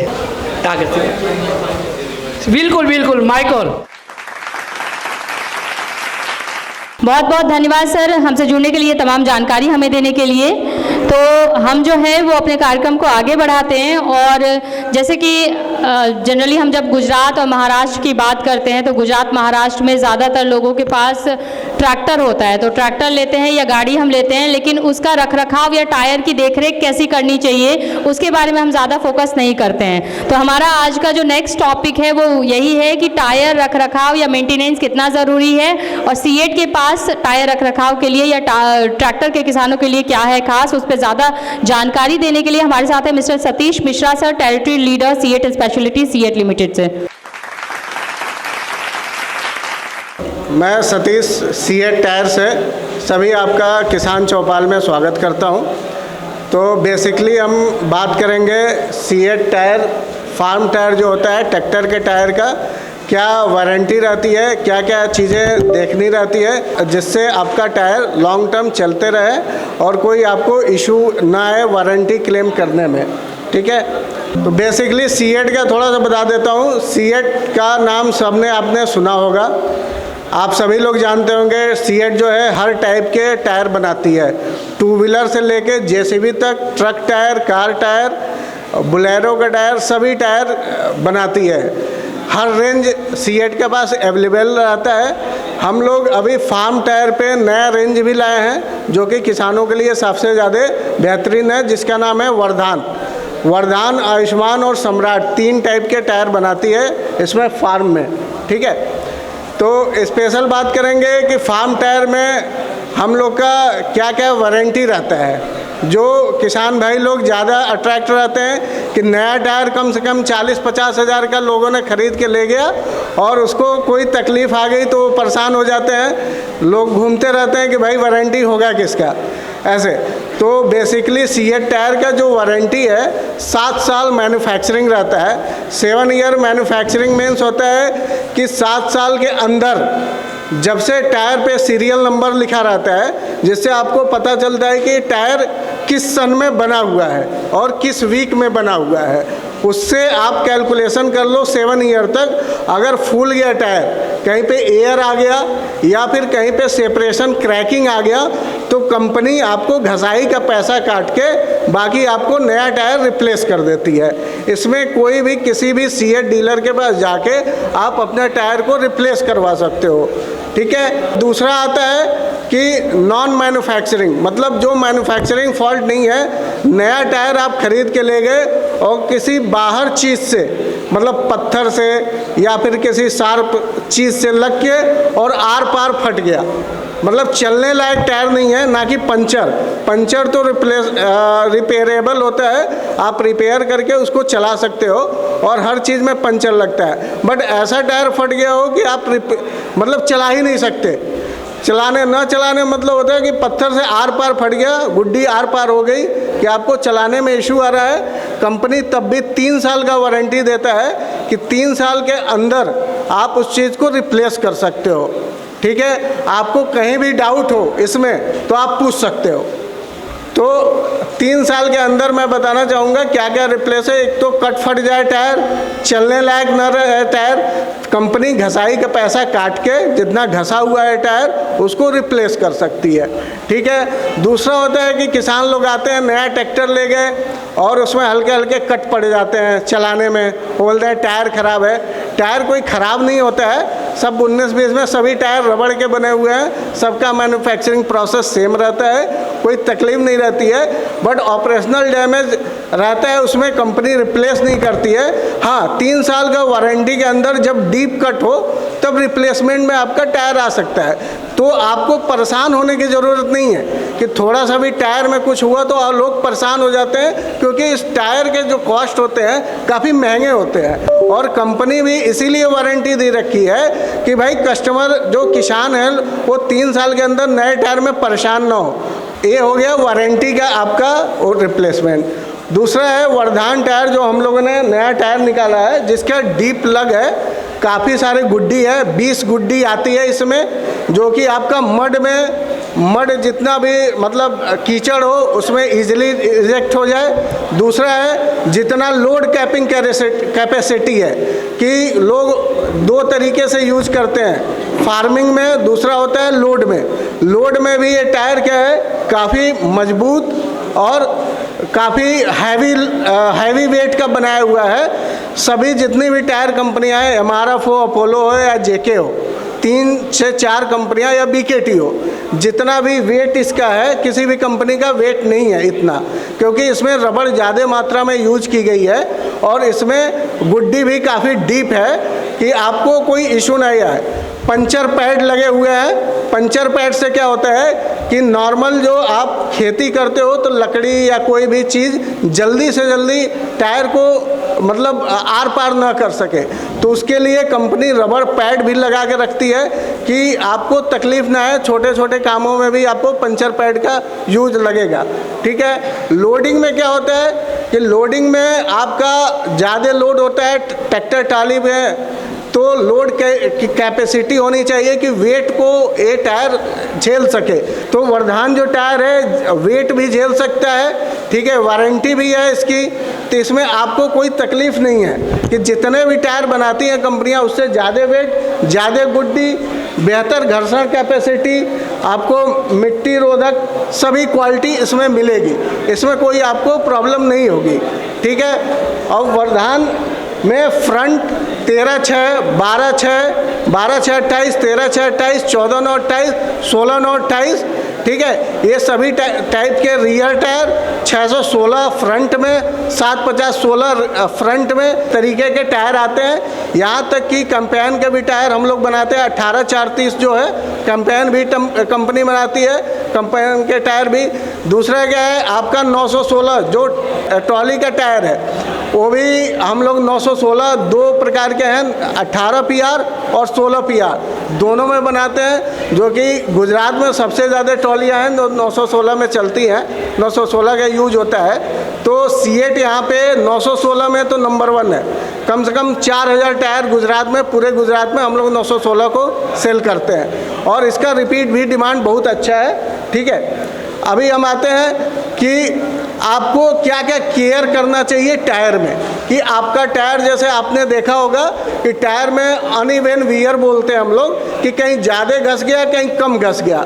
हम लोग वही में भी जाते हैं क्लेम के रिलेटेड, कि वही वाले मतलब जो मैन्युफैक्चरर है, टैफे हुआ, स्वराज हुआ, सोनालिका हुआ, कि मेरा टायर जो है बराबर नहीं घसा है, कहीं ज़्यादा घसा है कहीं कम घसा है। सबसे ज़्यादा क्लेम ऐसे आते हैं, कस्टमर परेशान रहता है। इसका रीज़न क्या है कि जब आप कम एयर या ज़्यादा एयर में आप ट्रैक्टर को चलाओगे तो हमेशा अप एंड डाउन घसेगा। कम एयर में चलाओगे दब के ट्रैक्टर चलेगा, टायर जो है अप एंड डाउन घसता जाएगा। लोग बोलते हैं रबड़ ख़राब है, रबड़ ख़राब नहीं होती, रबड़ में कोई इशू नहीं आता है। आप इन्फ्लेशन रेट जो होता है, टायर का एयर प्रेशर बराबर चेक नहीं करते और सड़क पे आप चलाओगे तब भी घसेगा, अप डाउन हमेशा। ज़्यादा अगर एयर भर दिया आपने, लोड आपने रखा हुआ है और ज़्यादा एयर भर के चला रहे हो सड़क पे, तो क्या होता है कि ट्रैक्टर कूदते जंपिंग करते हुए चलता है, बट आपको नहीं पता रहता है कि ट्रैक्टर तो भगा रहा है, बट उससे टायर में क्या इशू आएगा। टायर में क्या होता है कि आपका जो घसाई है वो ज़्यादा होगा, ज़्यादा घसाई होगी और अनइवन वियर जो बोलते हैं, कहीं ज़्यादा घसा कहीं कम घसा, दोनों तरीके से घसेगा और कस्टमर को लगता है कि टायर या फिर रबड़ ख़राब है। ऐसा कुछ नहीं होता है, कोई नहीं जानता है कि एयर के नाते ये सब इशू आया हुआ है। दूसरी चीज़ होती है कि कम एयर में आप चला दिए, कम एयर में लोग मड में मतलब मिट्टी में जब चलाते हैं खेती के लिए कि पकड़ के चले टायर, उसमें भी इशू होता है कि घसाई ज़्यादा हो जाती है। कई बार होता है कि बीच में घसाई हो रही है, साइड में बचा हुआ है टायर, ठीक है, किनारे घसाई हो रही है, बीच में बचा हुआ, बीच में घस रहा है, किनारे बचा हुआ है। तो ऐसा आपको हमेशा जो एयर प्रेशर है उसको मेंटेन करके चलाना है, चाहे लोडिंग में हो या फिर आपका एग्रीकल्चर में हो, दोनों तरीके से आपको इसको बचाना है। दूसरा होता है कि आप देखते हो कि जो टायर की गुड्डी है कहीं पे कट गई रहती है, हल्का हल्का कटान होता है, ठीक है। तो उसमें क्या होता है, जो ब्रेकिंग सिस्टम होता है कि जब आप सड़क पे चलते हो और टायर में सडनली ब्रेक मारते हो, तो कार के टायर और ट्रैक्टर के टायर दोनों को बनावट में बहुत डिफरेंस है, मतलब बहुत अलग है। कार के टायर में जितना भी ब्रेक मारो उस पर कुछ इम्पैक्ट नहीं पड़ेगा, बट ट्रैक्टर टायर में क्या होता है, उसकी गुड्डी जो होती है शार्प होती है, ऐसे निकली होती है गुड्डी, आपकी ब्रेकिंग में सड़क पे कटने लगती है। जो बीच वाला रहता है पार्ट, उसमें आपको हमेशा कटाव दिखेगा जब सडन ब्रेक मारा जाता है। तो ये आप लोग उसको कंसीडर नहीं करते हो कि भाई इसको चलाने में ब्रेकिंग भी इन्वॉल्व होता है, और जितना ज़्यादा तेज़ से मारोगे उसका गुड्डी रबड़ जो है कटता जाएगा। फिर आप बोलोगे कि भाई रबड़ ख़राब है, बट रबड़ नहीं, उसका है कि ब्रेकिंग सिस्टम आपको सही रखना है कि ब्रेक अच्छे से लोगे तो उसमें कटेगा नहीं। कार की टायर की तरह नहीं होता है कि उसका स्ट्रक्चर बना हुआ कि उसमें तकलीफ ना हो आपको, ठीक है। बाकी कोई वारंटी से रिलेटेड आपको चीज़ जाननी हो तो आप पूछ सकते हो, क्योंकि नए टायर का वारंटी कंपनी 7 साल और 3 साल का देती है अनकंडीशनल का। हाँ सवाल, अच्छा अभी मैं क्वेश्चन पूछना चाहूँगा कि कंपनी की सीएट टायर की वारंटी क्या है? हितेश पटेल रोहित 60 साल की वारंटी है। 7 साल और 3 साल की, अगर कट जाए, अगर टायर आपका ख़राब हो जाता है, कट जाता है तो 3 साल बिल्कुल सही, बिल्कुल सही। आइए सर आगे आ जाइए। अगले एक्सपर्ट्स को बुलाना चाहूँगी जो हैं हॉर्टिकल्चर डिपार्टमेंट से श्री जगदीश सर, जो कि हॉर्टिकल्चर ऑफिसर हैं। सर आप जो है वो आइए और कुछ अहम हॉर्टिकल्चर स्कीम्स के बारे में हमारे दर्शकों को बताइए प्लीज़। બધા ખેડૂત મિત્રોને રામ રામ। કોઈ કંટાળી ગયા હોય તોય આપણે થોડું સાંભળવાનું છે। આજે તમને જે માહિતી મળવા જઈ રહી છે, આપણા ઘણા બધા એક્સપર્ટ અહીંયા આવેલા છે। હું બાગાયત તરફથી આવેલો છું અને આપણા બાગાયતમાં ખેતીવાડી ખાતું જે કામ કરે છે એ કઈ રીતે કામ કરે છે, આપણી બધી જે સવલતો છે, સરકાર તરફથી જે યોજનાઓ કામ કરે છે એ કઈ રીતે કામ કરે છે એના ઉપર આપણે વિસ્તૃત આજે માહિતી મેળવવાના છીએ। સૌથી પહેલાં હું ખેતીવાડી જિલ્લા અધિકારી માંડાણી સાહેબનું હાર્દિક સ્વાગત કરું છું, જે આપણી વચ્ચે અહીં સમય વાપી અને ઉપસ્થિત રહ્યા છે। સાથે જ મહેન્દ્ર પટેલ સર, જે ભરૂચ જિલ્લાના કૃષિ વિજ્ઞાન કેન્દ્ર નેત્રણ ખાતેથી આજે આપણી વચ્ચે ઉપસ્થિત રહ્યા છે અને જેમણે આપણને જમીન પૃથ્થકરણ વિશે બહુ સારી માહિતી આજે આપેલી છે। મને આશા છે કે મહેન્દ્ર સાહેબે જે માહિતી આજે આપણને આપી છે એનો આપણા જીવનમાં સારી રીતે ઉપયોગ કરી અને આપણે સારી ખેતી તરફ આગળ વધીએ। એના પછી આપણે માંડાણી સાહેબનું ઓર્ગેનિક ખેતી, નેચરલ ફાર્મિંગ કે પ્રાકૃતિક કૃષિ ઉપર બહુ સારું એવું જ્ઞાન મેળવવાના છીએ। આમ તો અમે એને એક ઋષિ તરીકે જ ઓળખીએ છીએ ખેતીના। અમે ઘણી બધી વાર એમને સાંભળ્યા છે। આજે પાછો આપ સૌને અમારી સાથે એમને સાંભળવાનો લાવો મળશે। શાંતિથી અને ધીરજપૂર્વક આપણે થોડું જ્ઞાન અને જે અનુભવ એનો લેવાનો છે એ લઈશું। થોડું બાગાયત વિશે સમજાવી દઉં કે બાગાયત ખાતું એટલે ફળ, ફૂલ અને શાકભાજી, આ ત્રણ વસ્તુની ખેતી સાથે સંકળાયેલી તમામ બાબતો એ બાગાયત ખાતા દ્વારા ચલાવવામાં આવે છે। બધાને સમજાઈ ગયું? ફળ, ફૂલ અને શાકભાજી, ચાહે આપણા વિસ્તારમાં મંડપ બંધાતા હોય તો એની જે સહાય અને જે માહિતી છે આપણા બાગાયત તરફથી મળવામાં આવે છે। ફૂલનું ઉત્પાદન અથવા ફૂલની ખેતી સાથે સંકળાયેલા કોઈ ખેડૂતો હોય તો એમને તમામ પ્રકારની યોજનાકીય લાભ, માહિતી આપણા બાગાયત ખાતા તરફથી મળે છે। સાથે જ ફળ અને બીજા કોઈ અન્ય બાગાયતી મસાલા પાક સાથે સંકળાયેલા ખેડૂતો હોય તો એને તમામ પ્રકારની યોજનાકીય માહિતી, લાભ અને જે માર્ગદર્શન છે બાગાયત ખાતા તરફથી મળતું હોય છે। તમામ પ્રકારના ફળ, ફૂલ અને શાકભાજી સાથે સંકળાયેલું જ ડિપાર્ટમેન્ટ કામ કરે છે। આ ડિપાર્ટમેન્ટને બાગાયત ખાતું, હોર્ટિકલ્ચર ડિપાર્ટમેન્ટ તરીકે આપણે ઓળખીએ છીએ। આપણા વિસ્તારના ઘણા બધા ખેડૂતો અહીંયા જે છે મંડપમાં બાગાયત ખાતા તરફથી લાભ લેતા હશે। કેટલા ખેડૂતો છે જે મંડપમાં લાભ લેતા? હાથ ઊંચો કરજો જરા। આપ સૌ શાકભાજીની ખેતી સાથે સંકળાયેલા હશો। એમ તો યોજનાઓ વિશે બહુ ખાસ માહિતી છે નથી। તમામ પ્રકારની બાગાયતની જે શાકભાજીની ખેતી થતી હશે, ફૂલની ખેતી થતી હશે કે ફળની ખેતી થતી હશે, એમાં સરકાર દ્વારા યોજનાઓ ચલાવવામાં આવે છે ને લાભ વાવેતર ખર્ચ ઉપર આપણે આપીએ છીએ। તો તમે કોઈ પણ બાગાયતી પાકનું વાવેતર કરતા હશો તો આપણા ઓનલાઈન ખેડૂત પોર્ટલ, આઈ ખેડૂત પોર્ટલ તરીકે જે ઓળખાય છે, એમાં આપણા ગામના વીસી અથવા જે તે કમ્પ્યુટર ઓપરેટર પાસે આપણે અરજીઓ કરાવી શકીએ। બહુ સરળ પ્રોસેસ છે। ખાલી 7/12/8 આધાર કાર્ડ અને બેંકની વિગત આપ લઈને જશો તો આપને જે તે ઘટકમાં અરજી કરવાની થતી હોય એની માહિતી મળતી રહેશે। આપણા જ ગામના જિગ્નેશભાઈ પટેલ અમારા ઓફિસમાં કામ કરે છે, કદાચ આપ સૌ એમને બી ઓળખતા હશો, તો ત્યાંથી બી તમે ડાયરેક્ટ એમનો સંપર્ક કરી અને જે માહિતી જોઈતી હોય તે લઈ શકાય। હવે ફૂલના વાવેતર અને ફૂલમાંથી બીજી કોઈ પ્રોડક્ટ બનતી હોય તો એના ઉપર એ સહાય આપીએ છીએ। શાકભાજીમાં જે જે વસ્તુની આપણને જરૂર પડતી હોય, મિની ટ્રેક્ટર છે, કેરેટ છે, વોટર સોલ્યુબલ ફર્ટિલાઇઝર છે, મંડપ માટેની સહાયો છે, કાચા પાકા કે અર્ધ પાકા, એ તમામ પ્રકારના મંડપમાં આપણને સહાય મળવામાં આવે છે। સાથે જ ફળના કોઈ વાવેતર કરવા હોય, જે આપણા વિસ્તારના પોપ્યુલર છે, આજે આંબા છે, પપૈયા છે, ડ્રેગન ફ્રૂટ છે, એમાં સરકાર દ્વારા ખૂબ સારી સહાયો પૂરી પાડવામાં આવે છે। હાલ જ આપણા વિસ્તારમાં કેળ અને આંબાના વાવેતરના ઉત્પાદનમાં વધારા કરવા માટે 2 નવી સ્કીમો પણ આપણા ગુજરાત સરકાર દ્વારા લોન્ચ થઈ છે। એ તમને બધાને કદાચ માહિતી ના હોય।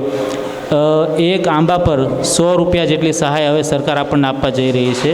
છેલ્લા 15-20 વર્ષોમાં 17,000 હેક્ટર બાગાયતી પાકોમાં વાવેતર વધારો થયો છે અને અમારી ગણતરી છે કે આવનારા 20-25 વર્ષમાં હજી બાગાયતમાં થોડું વધારે ઉત્પાદન થાય, વિસ્તાર વધે અને ખેડૂતોને મહત્તમ આવક મેળવવામાં જે લાભ અપાઈ શકે એના તરફ અમે પ્રયાણ કરી રહ્યા છીએ। સાથે જ તમને બધાને કહેવાનું કે યાંત્રિકીકરણ, જે આપણે નાના ટ્રેક્ટરો લેવાની અથવા કોઈ પાવર વીડર, પાવર ટીલર, આવા કોઈ મશીનરીઝ લેવાની જરૂર પડતી હોય તો એમાં પણ સહાયના ધોરણો ખૂબ સારા છે। માર્ચ મહિનામાં આપ અરજી કરશો તો 3 થી 4 મહિનાની અંદર અરજી પર પ્રોસેસ થઈ અને આપણે પેમેન્ટ ચૂકવવામાં આવે છે।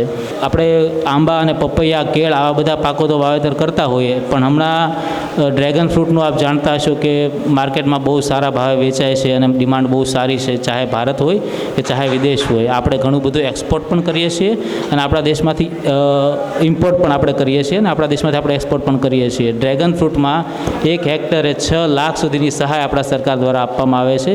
50% દરે સહાય ધોરણ ચૂકવવામાં આવે છે અને આ પાકનું ભવિષ્ય આવતા 20-25 જેને સાંભળવાની ઈચ્છા ના હોય તો શાંતિથી બેસીએ, આપણે આખી સભાને ડિસ્ટર્બ ના થાય એવું ધ્યાન આપીએ પ્લીઝ. હે ને? ખૂબ ખૂબ આભાર.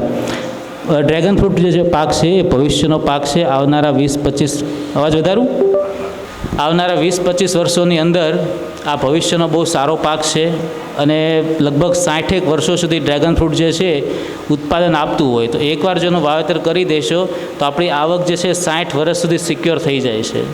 આ પાકની અંદર વાવેતરમાં ખર્ચામાં તમામ પ્રકારના ખર્ચાને આવરી લીધેલો છે. ચાહે તમે રોપા ખરીદો, થાંભલા ખરીદો, એમાં વપરાતા તારની ખરીદી કરો, એની વાવણી કરો, ટ્રાન્સપોર્ટ કરો, તમામ પ્રકારના ખર્ચને આવરી અને 6 લાખ રૂપિયા સુધીની સહાય એમાં આપણને ફાળવવામાં આવે છે 50% દરે. ડ્રેગન ફ્રૂટ જે છે એ ભવિષ્યનો પાક એટલા માટે પણ કીધો છે કે એમાં જે રોગ પ્રતિકારક શક્તિના તત્વો છે, જે બધા પોષક તત્વો છે જે આપણા જીવન માટે જરૂરી છે, એનું પણ એમાં બહુ સારા પ્રમાણમાં ભરપૂર પાકમાં પોષક રહેલો છે. તો એના માટે બી એના ભવિષ્યનો પાક કીધો છે. આ એક પાક એવો છે કે જેમાં આપણે ઓછા ખર્ચે સારી ખેતી કરી શકાય એવું છે. લાંબા સમય સુધી એ પાક ઉપર આપણે આવક અને કમાણી રળી શકીએ એવું છે અને છેવટે એ આપણા બધા માટે બહુ પોષકની દ્રષ્ટિએ લાભદાયક પાક પણ ખરો. વધારે બહુ લાંબી ચર્ચા ન કરતાં મારું આ જે મંતવ્ય અને જે ગંતવ્ય છે અહીંયા પૂરું કરું છું. આપ સૌ ખેડૂત મિત્રો જે અહીંયા આ ગોષ્ઠીમાં હાજર રહ્યા છો એ માટે આપ સૌનો આભાર માનું છું. સાથે જ આપણા જિલ્લાના ખેતીવાડી અધિકારી અને મહેન્દ્ર પટેલ સરનો પણ આભાર માનું છું અને મારું વક્તવ્ય પૂરું કરું છું. Thank you so much. એક સવાલ પૂછી દઉં કે બાગાયત ખાતામાં કઈ ખેતી સાથે સંકળાયેલા ખેડૂતો જોડાઈ શકે? फल फूल ने शाकभाजी. खूब सरस. हम लोग कार्यक्रम को आगे बढ़ाते हैं और जैसे मैंने शुरू में कहा था कि कुछ और एक्सपर्ट्स हैं जो बीच बीच में हमारे साथ जुड़ते रहेंगे. हमारे बीच आए हैं mister Farhan Siddiqui sir, manager marketing BTL CEAT speciality CEAT limited से. सर आपका बहुत बहुत स्वागत है हमारे कार्यक्रम में. नेक्स्ट निवेदन करना चाहूँगी director agriculture officer Shri Praveen Mandani sir से. सर आप आइए और बताइए नेचुरल फार्मिंग के बारे में. આપ સૌ ખેડૂત મિત્રોને મારા નમસ્કાર. હું પ્રવીણ માંડાણી, જિલ્લા ખેતીવાડી અધિકારી, ભરૂચ જિલ્લા. આપણે અહીંયા 24 જાન્યુઆરીએ મળ્યા હતા અને આજે 6 મહિના પછી 24 જુલાઈએ ફરી મળ્યા છીએ. અહીંયા ખેડૂતો દ્વારા ચાલતી એક FPOની દુકાન શરૂ કરાવી છે. એટલે જે ખેડૂતો ખાતર દવા વગર પ્રાકૃતિક ખેતી પદ્ધતિથી જે ખેત પેદાશ જે કંઈ પકવે છે એ એમને વેચે તો એ ઊંચા પ્રીમિયમ ભાવે ખરીદી અને તમને વળતર આપે છે.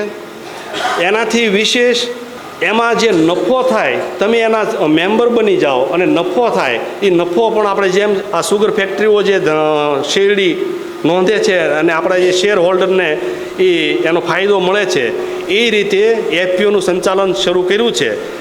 નમસ્કાર, જય ગૌ માતા. સાહેબે જે FPOની વાત કરીને તો એક કેન્દ્ર સરકારની યોજનાનો એક FPO હાસોટ તાલુકાની અંદર પણ બનેલો છે. હાસોટ તાલુકા ફાર્મર પ્રોડ્યુસર કંપની અત્યારે અમારે શાકભાજી માટે રિલાયન્સ અને બિગ બાસ્કેટ સાથે એની મીટિંગ ચાલે છે. આપણું બધું શાકભાજી લેવા માગે છે પણ એની સાથે એ રાસાયણિક એની સાથે પ્રાકૃતિક શાકભાજી વેચાણનો કોઈને ઇસ્યુ હશે તો તે પણ અમારે સ્વાનંદ સંસ્થા અને અંકલેશ્વરની JDCની અંદર અમારે એની ચર્ચા ચાલી રહેલી છે. આપણું બધું શાકભાજી તમે હસોટ પહોંચાડશો તો હસોટથી અંકલેશ્વર આપણું FPO પહોંચાડશે અને આપણું પ્રાકૃતિક શાકભાજી ત્યાં આપણું વેચાશે અને બીજી માર્કેટ કરતાં સારામાં સારો ભાવ પણ મળશે. એટલે FPO અને બીજું કે અત્યારે સાહેબે વાત કરી કે આપણે એમ પાર્ક સંરક્ષણ જે અસ્તરની બહુ જરૂર પ્રાકૃતિકની અંદર અમે પ્રાકૃતિક કરતા છે. આખો અમે જે FPO બનાવ્યો છે ને એની અંદર અમારા 90% ડિરેક્ટરો જે છે એ પ્રાકૃતિક વાળા છે. અમે પ્રાકૃતિક કરીએ છીએ એટલે અસ્તરની જે જરૂરિયાત છે ને એ ટેમ્પરરી 4-5 વર્ષ પછી આપણને કોઈ અસ્ત્ર જરૂર પડવાના નથી. પણ અત્યારે જોઈશે તો FPO થ્રુ નજીવા દરે આપણે પહોંચાડવાની પણ ખેડૂતોને પ્રયત્ન કરીશું. એના માટે આપણે સભાસદ બનવું પડશે. આ આજના સમયની માંગ છે. માનનીય વડાપ્રધાન નરેન્દ્રભાઈ મોદી સાહેબે 4 વર્ષ પહેલાં ઈચ્છા જાહેર કરી કે દેશમાં 11,000 FPO, 11,000 કે નહીં 10,000 10 રાખો, એમાં 10,000 FPO કાર્યાન્વિત કરી અને ખેડૂતોની સેવામાં દોડતા કરવા. તો આ FPO છે હું, કારણ કે આજે હું એક જિલ્લા ખેતીવાડી અધિકારી તરીકે ખેડૂતોની સામે બેઠો છું, ઊભો છું, તો ટાઈમ ભલે લાગે પણ મારે તમને જાણકારી આપવી પડે કે FPO એટલે કે ફાર્મર પ્રોડ્યુસર ઓર્ગેનાઇઝેશન ખેડૂતો માટે અને ખેડૂતોની પોતાની સંસ્થા એના માટે કામ કરતું કોઈ યુનિટ હોય તો એનું નામ FPO. એનો નફો એ ખેડૂતો એમાં જે જોડાય અને જે માલ પકવીને આપે એને મળવો જોઈએ ખર્ચા બાદ કરીને. આ FPO છે. તો આવા FPO બનાવી અને એ FPOને પાછા માર્કેટમાં રન થાય, દોડતા થાય, કામ ચાલુ કરે, એના માટે સરકાર એક FPO પાછળ ટોટલ 45 લાખ રૂપિયાનો ખર્ચ કરે છે 3 વર્ષમાં. એમાં FPOના મેમ્બર્સને તાલીમો આપવી, FPOનું સંચાલન કેમ કરવું, એનું ગઠન કેમ કરવું, એ બધી જ બાબતો છે. આપણે અહીંયા કલેક્ટર સાહેબના અધ્યક્ષસ્થાને આ FPOના સંચાલન માટે, FPOને વેગવંતો કરવા માટે દર ત્રિમાસિક ધોરણે નાબાર્ડવાળા મિટિંગ કરે છે. અને આપણે લગભગ 11 FPO નોંધાઈ ગયા છે જિલ્લામાં. આ ભાઈએ જે વાત કરી હમણાં એ પણ અહીંનો તમારો લોકલ FPO છે. આ FPOનું કામ જ એ છે કે ખેડૂતને વધારે પોતાની ખેત પેદાશોનું વધારે વળતર મળે એના માટે જે કાંઈ કરવું પડે તે કરે. હવે રહી વાત એ FPO કઈ વસ્તુનો ધંધો કરશે એની ઉપર કોઈ બાદ નથી. એ બધું અલગ અલગ કરી શકે. ભાઈ ખાતર દવા વગરની ખેતીની પેદાશ તો હાલત હું લાવ, આ ખાતરવાળી પેદાશ છે, એને સાધનો આપવા, એને ખેડ કાર્યો માટે સાધનો વેચવા, બધા ટૂંકમાં નફો જે છે એ ખેડૂતોનો છે. એટલે ખેડૂતો વતી કામ કરતી સંસ્થા, એનું નામ આ ખેડૂત સંઘ FPO, એનું નામ બધા અલગ અલગ હોય છે. આ તમારો FPO મને એમ છે હાંસોડ તાલુકા એવો કંઈક નામથી છે. બાકી આ ખેડૂતો માટે કામ કરતી સંસ્થાઓ આપણે અહીંયા કાર્યાન્વિત કરી છે. એવું જ FPO મેં જે કીધું એમ ભરૂચમાં પણ થયું છે. એવું અહીંયા તમે ભેગું કરો, હાલો ભેગું કરીને ત્યાં આપો. પણ હું આ FPOમાં એક મેમ્બર સેક્રેટરી તરીકે હાજર રહું છું અને હું એક જ આગ્રહ રાખું, તમારે જે કરવું એ કરો, પણ આ વસ્તુ લઈ ખેડૂત ઘરેથી નીકળ્યો, બજારમાં ગયો, આના 100 રૂપિયા આવતા હતા, નહીં કરીને પાછો આવ્યો અને બાજુમાં FPO વાળો હતો, એ કે હું 105માં લઉં, તો 105 એટ એ ટાઈમ આપી દે. એટ એ ટાઈમ પછી જે આના 125 આવે છે તો 20 રૂપિયા ભાવ ફેરના છે પાછળથી આપજે, પણ અત્યારે 105 આપી દે. કારણ કે એને 100 આવતા હતા તો 105 આપ અત્યારે. પણ પછી બધા 105 જ આવવાના છે આના, પણ બાકીના તફાવત પછી પાછળથી.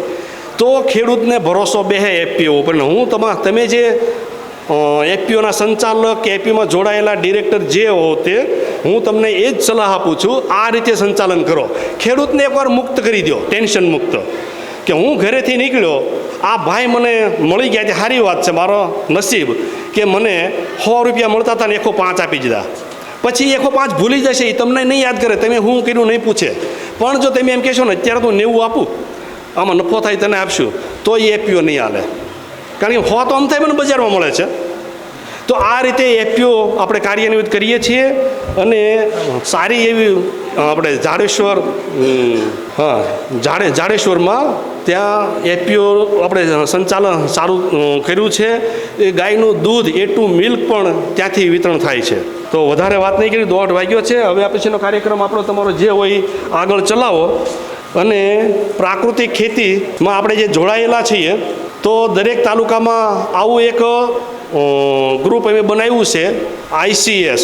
તો ICS એટલે કે આ પ્રાકૃતિક ખેતી કરતું એ ખેડૂતોનું જૂથ છે. ઇન્ટરનલ એ નહીં સમજાવવું ભાઈ અત્યારે, કારણ કે એ વિષય આખો અલગ છે. પ્રાકૃતિક ખેતી કરતા ખેડૂતોનું જૂથ, સર્ટિફિકેશનવાળી પ્રાકૃતિક ખેતી કરતા ખેડૂતોનું જૂથ, એનું પ્રમાણીકરણ આપણે કરાવવા જઈ રહ્યા છીએ. અહીંયા લગભગ જે ફોર્મ ભર્યા, મેં જે આગ્રહ રાખ્યો હતો કે પ્રાકૃતિક ખેતીમાં જોડાયેલા ખેડૂતો અહીંયા આવે, આપણી સાથે જોડાયેલા, તો હાથ ઊંચો કરી દે. જે તમે ફોર્મ ભરીને આપ્યા હોય ને એ બધા હાથ ઊંચો કરી દો. જેણે ફોર્મ ભરીને આપ્યા છે, સારું કર્યું તમે આવ્યા અને બીજાને સાથે લાવ્યા. તો ઘણી બધી વાતો છે, પણ મારી વાતને અહીં વિરામ આપી અને વિરમું છું. આપ સૌએ મને શાંતિથી સાંભળ્યો, બહુ ધ્યાનથી સાંભળ્યો, કોઈ ઊભા નહીં થયા. એ બદલ આપ સૌનો ખૂબ ખૂબ આભાર. ધન્યવાદ. बहुत धन्यवाद सर, हमसे जुड़ने के लिए, ये तमाम जानकारी हमें देने के लिए. तो मैं सबसे पहले स्वागत करना चाहूँगी हुंडई मोटर्स की टीम से हैं Raviraj Parmar sir, sales manager Navjivan motor plaza Hyundai motors India limited से. सर प्लीज़ आप यहाँ आ जाइए. રવિરાજ પરમાર, ભરૂચ નવજીવન હુંડાઈ મોટર્સથી હું આવી રહ્યો છું. તમને હુંડાઈ વિશે થોડી માહિતી આપું તો નવજીવન ગ્રુપ જે છે 2003માં સ્થાપિત થયું, જેના ડિરેક્ટર છે હિતેન્દ્ર ગજ્જર અને દીપક ગજ્જર. ભરૂચની અંદર નવજીવન મોટર પ્લાઝા 2008માં સ્થાપિત થયું, જેમાં આપણી બ્રાન્ચ છે, મેઇન બ્રાન્ચ ભરૂચ છે, રાજપીપળામાં પણ આપણી બ્રાન્ચ છે અને સુરતની અંદર પણ આપણી ઘણી બ્રાન્ચો અવેલેબલ છે. ખાસ બીજું આપણા કિસાન મિત્રો માટે જે અમે જે પ્રોડક્ટ લઈ આવ્યા છે હુંડાઈની, જે સીએનજી સાથે અવેલેબલ છે, જેમાં નાની કોમ્પેક્ટ કાર છે નિયોસ, સેડાન ગાડી છે ઓરા અને માઇક્રો એક્સયુવી, જે અત્યારે એક્સયુવીનો ડિમાન્ડ વધારે ચાલી રહી છે, તો એને ધ્યાનમાં રાખીને માઇક્રો એક્સયુવી બનાવી છે જે એક્સ્ટર છે. જેમાં સેફ્ટી ફીચર્સમાં આપણે જોઈએ તો સેફ્ટીનું પણ ઘણું ધ્યાન રાખીને બનાવેલી છે હુંડાઈની ગાડીઓ, જેમાં બેઝિક મોડલથી જ આપણે સેફ્ટી ફીચર્સમાં 4 એરબેગ્સ આવી જાય છે. અને નવી પ્રોડક્ટ જે આપણે લોન્ચ કરી છે એક્સ્ટર, જે અત્યારે હાલ તમારી સામે ડિસ્પ્લે પર છે, જેમાં બેઝિક મોડલથી 6 એરબેગ સેફ્ટીમાં ધ્યાનમાં રાખીને બનાવવામાં આવેલી છે, જેમાં સીએનજી મોડલ પણ અવેલેબલ છે. સાથે બીજી વાત કરું તો તમારે નવી ગાડી માટે જે પ્રોસેસ થતી હોય છે કે લોન રિગાર્ડિંગ ને એ બધી પ્રોસેસ, ફાઇનાન્સ રિગાર્ડિંગની બધી પ્રોસેસ આપણે નવજીવન મોટર પ્લાઝા ભરૂચ બ્રાન્ચથી થઈ જશે. દરેક પ્રોફાઇલ માટે અવેલેબલ છે, જેમાં ખેડૂતોને માટેની પણ લોન, કાર લોન અવેલેબલ ત્યાં થઈ જશે. સાથે તમારી જૂની ગાડી એક્સચેન્જ કરવી હોય તે પણ એક્સચેન્જ કાર્નિવલ ચાલી રહ્યો છે. અને ખેડૂતો માટેનો પણ સ્પેશિયલ લાભ જે સંબંધ સ્કીમ છે, જે નિયોસ અને ઓરામાં તમને, અને તમારે નવી ગાડી માટે જો કોન્ટેક્ટ કરવો હોય તો જ્યાં અત્યારે તમને જે ડિસ્પ્લે ઉપર જે નંબર દેખાઈ રહ્યો છે તેઓ નોટ કરવો હોય તો તમે કરી શકો છો. ભરૂચ બ્રાન્ચ માટેનો નંબર છે 9328893288. રાજપીપળા બ્રાન્ચ જે છે આપણી RSO રાજપીપળા બ્રાન્ચ છે, તેનો નંબર છે 9925965266. અને સાથે પ્રી ઓન હુંડાઈ પ્રોમિસ, જેમાં તમે તમારી ગાડી એક્સચેન્જ પણ કરાવી શકો છો અને જૂની ગાડી પરચેસ પણ કરી શકો છો. એની માટેનો કોન્ટેક્ટ નંબર છે 9327915311. અને હું રવિરાજ પરમાર, ભરૂચ નવજીવનનો સેલ્સ મેનેજર છું. મારો નંબર પણ તમે કોન્ટેક્ટ ડિટેલ સેવ કરી શકો છો, 7265092311. Thank you. मैंने जैसे आपको बताया था कि सर्टिफिकेट जो है वो कुछ प्रगतिशील किसानों को हम देंगे. ये मैं एक एक करके किसानों का नाम लूंगी, आप लोगों को यहाँ आना है और अपना सर्टिफिकेट कलेक्ट करना है. कांति भाई नारायण भाई पटेल, अलकेश भाई नटवर भाई पटेल हैं कांटा साइरा से, कनक सिंह खुमान सिंह पटेल है, हर्षद भाई गोमान भाई पटेल हैं, जगदीश भाई गोमान भाई पटेल है, राम सागर भाई हरि भाई पटेल है. तो अभी 5 किसानों का मैं नाम लूंगी जिनको आगे आना है, धानुका की तरफ से वो गिफ्ट देना चाहते हैं. जिग्नेश भाई उत्तम भाई पटेल हैं, राम सागर भाई पटेल है काटा संयम से, हर्षद भाई पटेल हैं, राकेश भाई कांति भाई पटेल हैं, अंबू भाई नरोत्तम भाई पटेल है कटूर से. तो इसी के साथ मैं धन्यवाद करना चाहूँगी हमारे जितने भी किसान भाई बहन मौजूद रहे, मैं आप सभी का बहुत बहुत धन्यवाद करना चाहूँगी कि आप लोग यहाँ आए, अपना कीमती समय हमें दिया. इसके साथ मैं हमारे जो स्पॉन्सर्स हैं Dhanuka agritech limited, Hyundai motors India limited और सीएट लिमिटेड का मैं बहुत बहुत धन्यवाद करना चाहूँगी. गुजरात एग्रीकल्चर डिपार्टमेंट का बहुत बहुत धन्यवाद करना चाहूँगी. और मैं आप लोगों को एक बार फिर से बताना चाहूँगी कि धानुका का आप टोल फ्री नंबर नोट कर सकते हैं 1800-102-1022. आप सीएट का टोल फ्री नंबर नोट कर सकते हैं 1822-1213. आप ग्रीन टीवी का व्हाट्सएप नंबर नोट कर सकते हैं 8097864300. तो फिलहाल के लिए आज के किसान चौपाल में बस इतना ही. मुझे दीजिए इजाज़त, आप बने रहे हमारे साथ और देखते रहिए ग्रीन टीवी. नमस्ते.